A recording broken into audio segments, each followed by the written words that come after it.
guest for this hour. Joining me is trial attorney Sarah Flack. Sarah, great to see you. Thanks for being on the show. Thank you for having me. All right, so let me begin just by getting your thoughts on the pace of the process. That seems to be the story of the day. It's been the story of the week. It's been 7 days. What are your thoughts?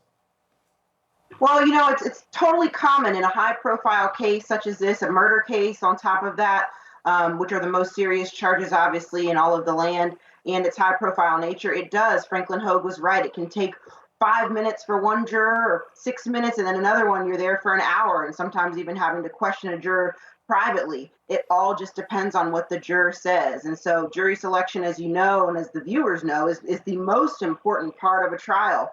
You've got to impanel a certain amount of jurors before you can even strike them. And so you want to make sure that each and every juror that could possibly sit on this panel is qualified to hear this case. And you want to know pretty much any and everything about this juror, because they are the ones at the end of the day who are going to decide the fate of these defendants and whether they committed these crimes beyond a reasonable doubt.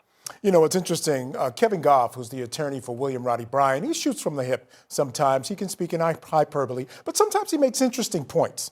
And today he raised the specter of the idea that by having these jurors sitting around with no break room, no television, he talked about, now again, I don't know, we don't have proof of this, but apparently there were some jurors who were speaking to each other and they decided as a group they couldn't be fair and impartial. I mean, what are your thoughts about this? The fact that jurors are left to their own devices for long periods of time. They're together. This is a small community. A lot of them know each other.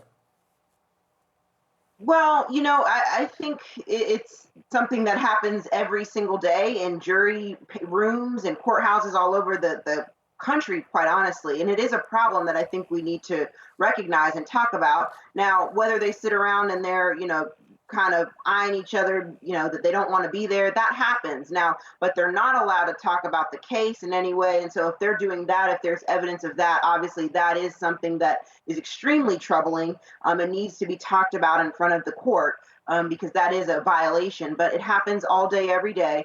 Jury selection isn't fun. It is tedious. There is no way to, get through it fast.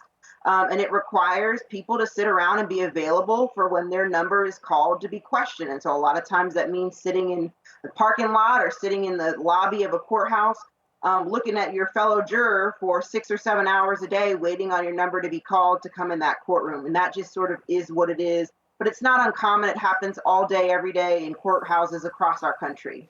Now, another issue we heard